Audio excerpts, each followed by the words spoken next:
मनसे अध्यक्ष राज ठाकरे यांनी आज एका कार्यक्रमात राज्य सरकार आणि प्रशासनावर जोरदार टीका केली आहे. मुंबईतील पावसाळी परिस्थिती, पाणी साचण्याच्या समस्या आणि मुंबई पुणे मिसिंग लिंक प्रकल्पातील नुकसानीच्या पार्श्वभूमीवर त्यांनी सरकारला धारेवर धरलं. 2005 मधील महापूरची आठवण करून देत त्यांनी आर.जे. मलिष्काच्या मुंबई तुला BMCवर भरोसा नाही का या गाण्याचाही उल्लेख केलाय, जे 2017 साली मुंबईतील खड्ड्यावरून तयार केले होते. नेमकी काय म्हणाल राज ठाकरे जाणून घेऊयात लाईव्ह व्हिडिओच्या माध्यमातून. कालचं त्या ह्यांचं मुख्यमंत्र्यांचं फडणवीसांचं भाषण विधानसभेमधलं,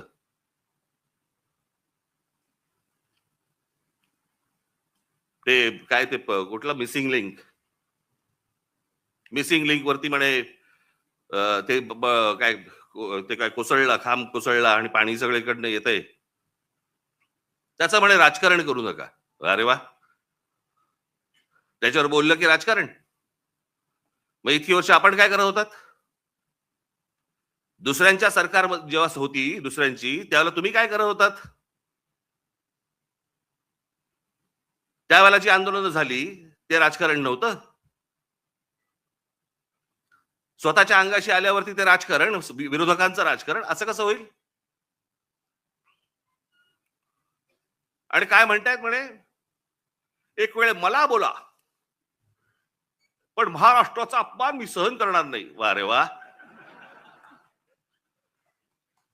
लोक त्या मिसिंग लिंक बद्दलच बोलतायत. पण ते काय सगळं घेऊन जायचं म्हणजे ते वरपासून खालपर्यंत आता काय सवय लागली आहे? केंद्र सरकारच्या कुठच्या गोष्टींबद्दल बोललं की तुम्ही देशविरोधी. आता केंद्र सरकारची कामं येते, त्याच्यात देशाचा काय संबंध? आता मिसिंग लिंक बद्दल बोललं तर ह्याच्यात महाराष्ट्राचा अपमान कुठे आला? लोकांनी प्रश्नही नाही विचारायचे काय झालंय ते. इतके दिवस जे मोबाईल फोनवरनं विरोधकांना जे करत होते ना, शिव्या घाल, वाटेल ते बोल, हे जे सगळे त्याच्यात ठेवलेल्या टीम्स आहेत ना, हे जे सगळं सुरू होतं ना, ते आता अंगलट आलंय. आता ह्यांच्या दामदुपटीने ह्यांच्या अंगावरती येत आहे आणि त्याच्यामुळे लागले आता त्रास व्हायला लागला त्याचा. आपणच सुरू केल्यात त्या गोष्टी. गेल्या 10-12 वर्षातच या सगळ्या गोष्टी मोठ्या प्रमाणावरती सुरू झाल्या. विरोधकांना वाटेल ते बोलणं, विरोधकांना शिव्या घालणं, वाईट साईट लिहिणं, सगळ्या गोष्टी ज्या सुरू झाल्या हे तुम्ही बसवलेल्या टीमकडनं सुरू झाल्या. आता तुमच्या अंगावरती येत आहे ते सगळं, आणि तुमच्या अंगावरती येत आहे म्हणून लगेच महाराष्ट्राचा अपमान. ह्याच्यात कसला आला महाराष्ट्राचा अपमान? राम मंदिराच्या चोरीबद्दल बोललो की म्हणे धर्माचा अपमान. अरे चोरी आहे ना ती, ह्याच्यात धर्म कुठे आला?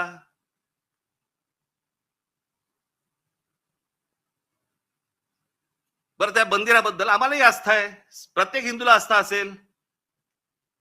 तिथे ज्या वेळेला 1400 कोटी रुपये ज्यावेळेला चोरले जातात, काहीही म्हणजे किती पडदा किती असावा यांच्या समोर. म्हणे वक्फ बोर्डामध्ये ज्या वेळेला म्हणे तिकडे चोऱ्या झाल्या त्याच्याबद्दल तुम्ही नाही बोलणार. आम्हाला काय देणं घेणं?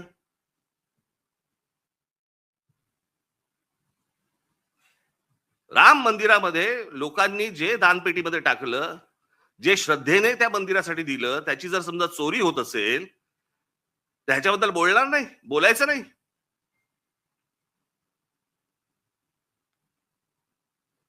काल ते कोणतरी होसबळे का कोणतरी आहेत ते म्हणे धर्मविरोधी जे लोक आहेत ते म्हणे पसरवतात. आम्ही धर्मविरोधी?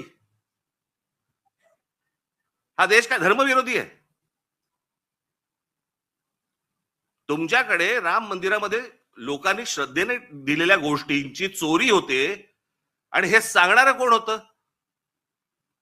हे बोलणारं कोण होतं? भारतीय जनता पक्षाचा खासदारच पहिलं बोलला की राम मंदिरात चोरी झाली म्हणून. आम्ही बोललो?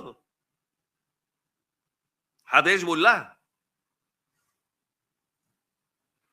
इतर राजकीय पक्षाचे कोणी लोक होते ट्रस्टी म्हणून, तिथे ट्रस्टी कोण आहेत? 15 ट्रस्टी आहेत तिकडे. 15 ट्रस्टी पैकी त्यातले जवळपास 12 हे केंद्र सरकार नेमतं, आणि त्या 12 पैकी केंद्र सरकारने जी नेमलेली माणसं आहेत ती RSS शी संबंधित आहेत, विश्व हिंदू परिषदेशी संबंधित आहेत, भाजपशी संबंधित आहेत, बाकी कोणीच नाहीये. केंद्र सरकार आणि राज्य सरकार नेमलेले IAS अधिकारी आहेत. तिथे जर 1400 कोटी, आता 1400 कोटीचा आकडा आलाय. मुळात कितीची चोरी झाली माहिती नाही आपल्याला.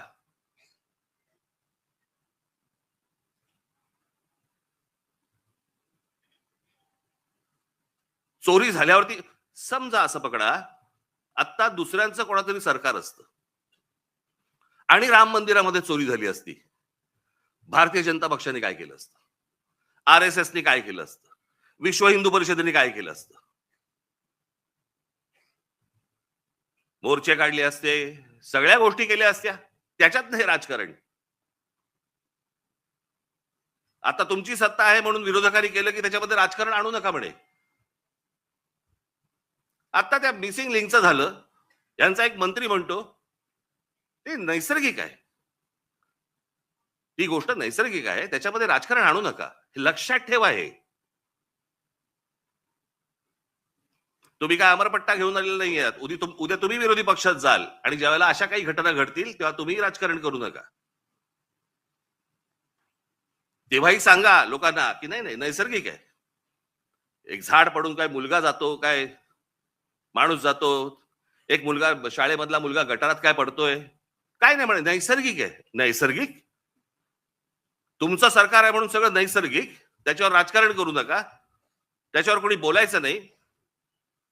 दुसऱ्या पक्षांची सरकार असली की हे यांचं राजकारण सुरू करणार, हा कुठचा प्रकार? त्या मिसिंग लिंकचं बाबा तिथे नशीब माणसं नाही मेली.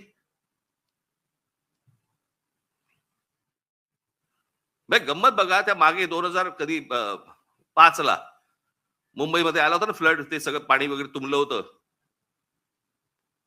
1000 मिलीमीटर पाऊस पडला होता. 1000 मिलीमीटर. काही 2-3 तासाच्या अंतरात त्याला मुंबईची ही हालत झाली होती. 1000 मिलीमीटर. आणि आता 300-350 मिलीमीटर पाऊस पडलाय. मुंबई तशीच तुंबलेलीच आहे.